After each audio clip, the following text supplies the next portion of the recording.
வணக்கம். இன்னைக்கு நம்ம பார்க்க போற current affairs news paper analysis April 5 2021 April 5 2021 exclusive for any type of competitive examinations. வீடியோக்குள்ள போறதுக்கு முன்னாடி சேனலுக்கு மறக்காம சப்ஸ்கிரைப் பண்ணிடுங்க. அப்பதான் நாங்க போடுற ஒவ்வொரு வீடியோ நோட்டிபிகேஷன் உங்களால பார்க்க முடியும். வீடியோ பிடிச்சிருந்தா கண்டிப்பா லைக் பண்ணுங்க, உங்க ஃப்ரெண்ட்ஸ் சொல்லி ஷேர் பண்ணுங்க. கீழே இருக்கிற கமெண்ட்ல உங்க feedback and suggestions தந்துருங்க.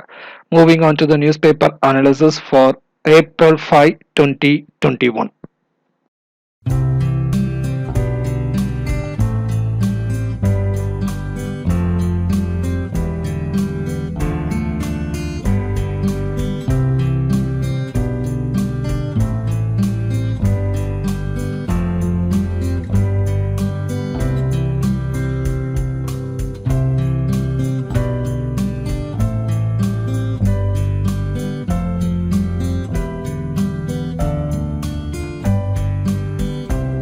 Important announcement from our channel. March 2021 current affairs MCQ upload பண்ணிருக்கோம். 50 MCQ link இங்க தந்திருக்கோம். link descriptionலயும் இருக்கு. make use of it. March 2021 current affairs MCQ both in English and in Tamil. link தந்திருக்கோம். PDF ல இருக்கு. questions download பண்ணிட்டு answers உங்களை நீங்களே cross check பண்ணிக்கோங்க so that it will enrich your knowledge. Moving on to the newspaper analysis for April 5 2021. Here comes the first Global Gender Gap Report 2021. Global Gender Gap Report 2021 released by WEF World Economic Forum. உலக பொருளாதார மையம் வெளியிட்ட சர்வதேச பாலின பாகுபாடு அறிக்கை 2021. World Economic Forum release பண்ணிருக்காங்க. ரொம்ப முக்கியம். Global Gender Gap Report is released by World Economic Forum, World Bank, United Nations something அது மாதிரி கேட்கறதுக்கு வாய்ப்பு இருக்கு. ஸோ World Economic Forum உலக பொருளாதார மையம். ஸோ இதுல இந்தியா ரொம்ப கீழே தள்ளப்பட்டிருக்கு. 28 இடங்கள் தள்ளப்பட்டு 156 நாடுகள்ல பட்டியலிடப்பட்டதுல இந்தியா 140வது இடத்தை பிடித்திருக்குது. மொத்தம் 156 நாடுகளுக்கு பட்டியலிடப்பட்டுள்ள இந்த அறிக்கையில் இந்தியா 140வது இடத்தை பிடித்துள்ளது.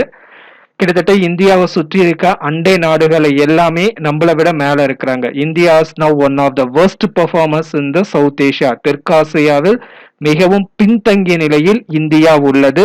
It is trailing behind the neighbours Bangladesh, Nepal, Bhutan, Sri Lanka and Myanmar. பாகிஸ்தானை தவிர மற்ற நம்ம சுத்தி இருக்கிற நாடுகளான வங்கதேசம், நேபாளம், பூட்டான், இலங்கை மற்றும் மியான்மரை விட பின்தங்கிய நிலையில் இந்தியா உள்ளது. Global Gender Gap Report 2021. Trivia. Bangladesh is the only country where more women have held head of state positions than men in the past 50 years. இது இந்த ரிப்போர்ட்ல தான் சொல்லப்பட்டிருக்குது. கடந்த 50 வருடங்கள்ல வங்கதேசத்துல மட்டும்தான் கிட்டத்தட்ட பெண் தலைவர்கள், பெண் பிரதமர்கள் அதிக முறை இருந்திருக்கிறாங்க அப்படின்னு சொல்லியிருக்காங்க. இப்ப பெண் பிரதமர் தான் வங்கதேசத்துக்கு ஷேக் ஹசீனா.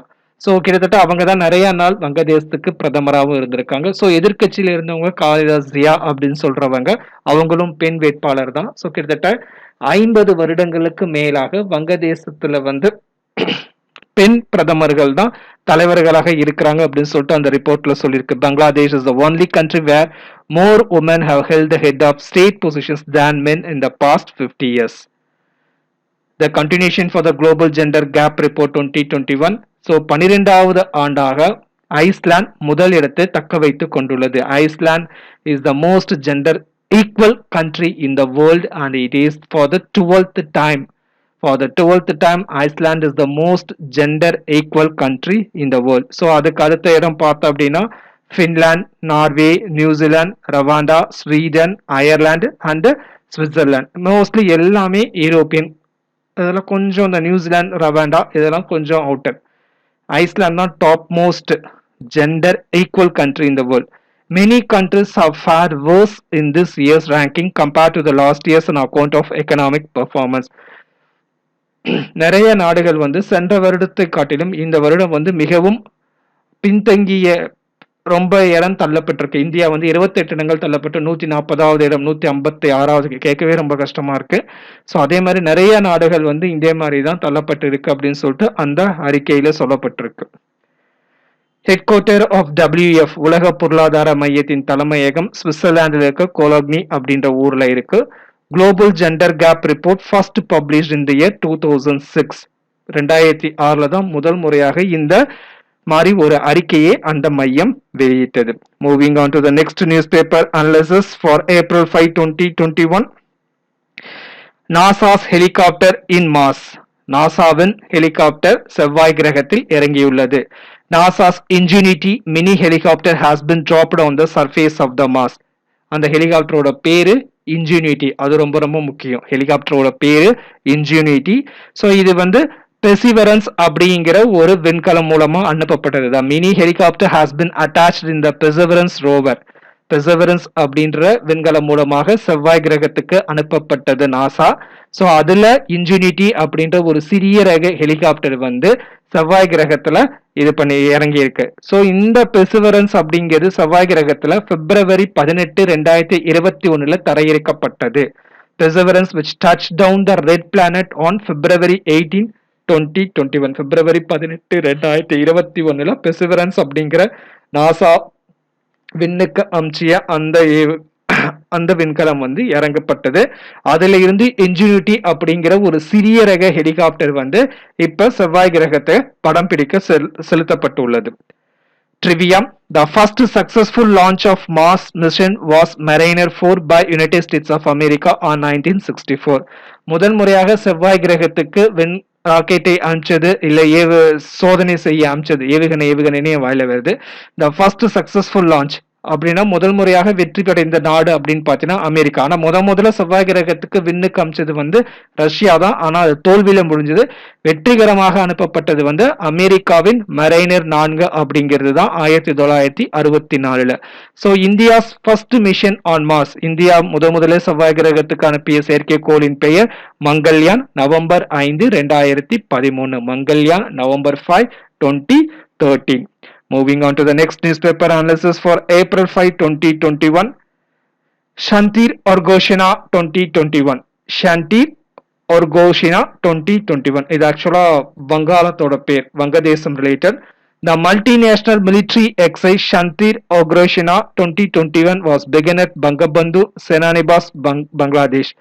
April 4 இருந்து April 12 வரைக்கும் வங்கதேசத்துல நடைபெற இருக்க பல நாடுகள் பங்கு பெறுகின்ற கூட்டு ராணுவ பயிற்சி தான் இந்த பேரு ஷந்தீர் ஒர்கோஷேனா 2021. So the exercise is being held to commemorate the birth centenary of Bangabandhu Sheikh Mujibur Rahman, father of Bangladesh, founder of Bangladesh.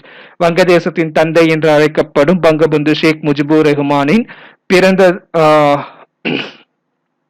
நாள் கொண்டாட்டத்திற்காக இந்த கூட்டு ராணுவ பயிற்சி மேற்கொள்ளப்படுகிறது. அதற்கான பேர் ஷந்தீர் ஒர்கோஷினா 2021. ஸோ எந்தெந்த நாடு பங்கெடுக்கிறாங்கன்றதும் ரொம்ப முக்கியம். இந்தியா, வங்கதேசம், பூட்டான், நேபாள். இந்தியா, வங்கதேசம், பூட்டான் மற்றும் நேபாள் இதுல பங்கெடுக்கிறாங்க. India, Vangadesam, Bhutan and Nepal are participating. So இதனுடைய கருப்பொருள் robust peace keeping operation. Robust peace keeping operations அப்படின்ற கருப்பொருள் இது நடக்குது. Robust peace keeping operations. So இந்த நாடுகள் இல்லாம அப்சர்வர் ஸ்டேட்டஸ் பார்வையாளர்களாக இங்கிலாந்து ராணுவம், அமெரிக்க ராணுவம், துருக்கி ராணுவம், குவைத் ராணுவம், சிங்கப்பூர் ராணுவம் மற்றும் சவுதி அரேபியா ராணுவம் இந்த கூட்டு பயிற்சியில் பங்கெடுக்க உள்ளது. ஷந்தீர் ஒர்கோஷினா 2021. Moving on to the next newspaper analysis of April 5, 2021. Police and Crime Bill 2021. Police and Crime Bill 2021. இது வந்து இங்கிலாந்துல நடைபெற்றுட்டு இருக்கு. இந்த சட்டத்துக்கு எதிராக மிகப்பெரிய ஒரு போராட்டம் இங்கிலாந்துல நடைபெற்று கொண்டிருக்கிறது. இந்த United kingdom thousands are protesting against the new legislation introduced in the British Parliament. British பாராளுமன்றத்தில் அறிமுகப்படுத்தப்பட்ட இந்த சட்ட மசோதாவை எதிர்த்து இங்கிலாந்தில் ஆயிரக்கணக்கான மக்கள் போராடி கொண்டிருக்கிறார்கள். The new legislation is called as the Police Crime Sentencing and Courts Bill 2021. Police Crime Sentencing and Courts Bill 2021. The protest against the bill have been named as Kill the Bill protest. So இதுக்கு எதிராக போராடுறவங்க வந்து இதுக்கு பேர் வந்து Kill the Bill அப்படின்ற மாதிரி அவங்க பேர் காயின் பண்ணியிருக்கிறாங்க. ஸோ இது என்ன அப்படின்னா, பிரிட்டிஷ்ல பொறுத்த வரைக்கும் இந்த போராட்டம் பண்றதுக்கான சட்ட வழிமுறைகள் எல்லாமே 1986 பொது நல கருதி சட்டம் வெளியிடப்பட்டது. அதை பேஸ் பண்ணி தான் போலீஸ் வந்து ஆக்ஷன்ஸ் எடுத்துட்டு இருந்தாங்க. ஆனா இந்த சட்டத்தின்படி ஆக்ஷன் எடுத்தா மிகப்பெரிய ஒரு பிரளயம் வெடிக்குது, அடிக்கடி போராட்டம் ஏற்படுறாங்க, அதனால பப்ளிக் ரொம்ப டிஸ்டர்ப் ஆகுறாங்க, பப்ளிக் பிளேசஸ்லாம் ரொம்ப டேமேஜ் ஆகுது அப்படின்னு சொல்லிட்டு ரிப்போர்ட் பண்ணதுனால கவர்மெண்ட் வந்து அந்த ஆக்டை ரிப்பீல் பண்ணியிருக்காங்க. ஸோ இப்போ இந்த புது ஆக்டில் அவங்க என்ன சொல்ல வராங்க அப்படின்னா, போலீஸ் வந்து எதை வேணா இம்போஸ் பண்ணிக்கலாம், ப்ரொட்டஸ்ட் மட்டும் நடக்கவே கூடாது. They can impose the condition such as எப்ப ஸ்டார்ட் பண்ணணும் ப்ரொட்டஸ்ட்டை, எந்த டைம்ல முடிக்கணும் அப்படிங்கிறது போலீஸ் கையில விட்டுருக்குறாங்க. அதே மாதிரி சத்தம் வரக்கூடாது, எந்த விதமான அட்ராசிட்டிஸ் எதுவும் பண்ணக்கூடாது, பிரிட்ஜில இருந்து தலைக்கீழ தொங்குறது, இது மாதிரி அப்புறம் நியூடா போறது, இது மாதிரி அவக்காடா எதுவுமே பண்ணக்கூடாது அப்படின்னு சொல்லிதான் இந்த பில் சொல்லுது. ஸோ இது வந்து மக்கள் வந்து என்ன சொல்றாங்கன்னா, இது கிட்டத்தட்ட ப்ரொட்டஸ்ட் அப்படிங்கிறதே பண்ணக்கூடாது அப்படிங்கிற மாதிரி சொல்றாங்க. ஸோ இந்த பில்லே தேவையில்லை, அதனாலதான் கில் த பில் ப்ரொட்டஸ்ட் அப்படின்னு சொல்லியிருக்கிறாங்க. ஸோ இது நடைபெற்று கொண்டிருக்கிற நாடு வந்து England. Kill the bill protest for police and crime bill 2021. Moving on to the next newspaper analysis for April 5, 2021. One-liners.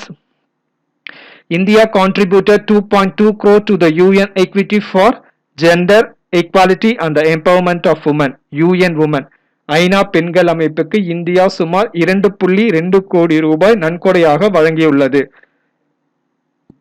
World Bank and the Asian Infrastructure Investment Bank have approved the loan for the 2,190 crore for the canal-based drinking water project in Punjab. கால்வாய் மூலம் குடிநீர் திட்டத்தை செயல்படுத்துவதற்காக பஞ்சாப் மாநிலத்தில் கால்வாய் மூலம் குடிநீர் திட்டத்தை செயல்படுத்துவதற்காக உலக வங்கி மற்றும் Asian Infrastructure and Investment Bank வந்து கிட்டத்தட்ட 2190 கோடி ரூபாய்க்கு நிதி உதவி அளித்துள்ளது. Governor of Andhra Pradesh mister Biswa Bhushan Harichandran has been awarded with the 2021 Kalinga Ratna Saman for his contribution to literature.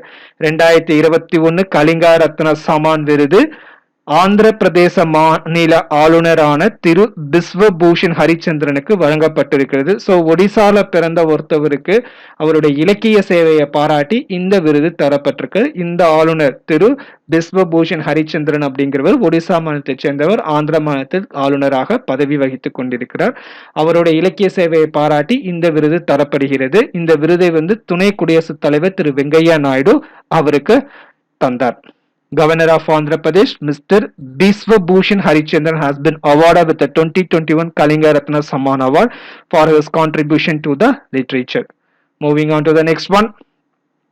Uzbekistan to host 2023 Men's Boxing World Championship. First time Uzbekistan will be hosting this event. 2023 ஆண்டிற்கான ஆடவர்களுக்கான உலக குத்துச்சண்டை போட்டியை Uzbekistan முதல் முறையாக நடத்த உள்ளது. Uzbekistan to host the 2023 Men's Boxing World Championship. First time Uzbekistan will be hosting this event. Next one, World in 2030 Public Survey Report published by UNESCO. UNESCO அமைப்பு வந்து World in 2030 Public Survey Report அப்படின்னு ஒரு அறிக்கை வெளியிட்டிருக்காங்க. So 2030 உலகம் எந்தெந்த பிரச்சனைகளை மிகவும் எதிர்கொள்ள போகிறது அப்படின்ற ஒரு அறிக்கையை யுனெஸ்கோ பப்ளிஷ் பண்ணியிருக்கிறார். With this I'm coming to an end for April 5, 2021 current affairs newspaper analysis video. பிடிச்சிருந்தா கண்டிப்பா லைக் பண்ணுங்க, உங்க ஃப்ரெண்ட்ஸ் சொல்லி ஷேர் பண்ணுங்க, கீழே இருக்கிற கமெண்ட்ல உங்க ஃபீட்பேக் அண்ட் சஜஷன்ஸ் தாங்க. மறக்காம சேனலுக்கு சப்ஸ்கிரைப் பண்ணுங்க, அப்பதான் நாங்க போடுற ஒவ்வொரு வீடியோ நோட்டிபிகேஷன் உங்களால பார்க்க முடியும். Thank you and be safe.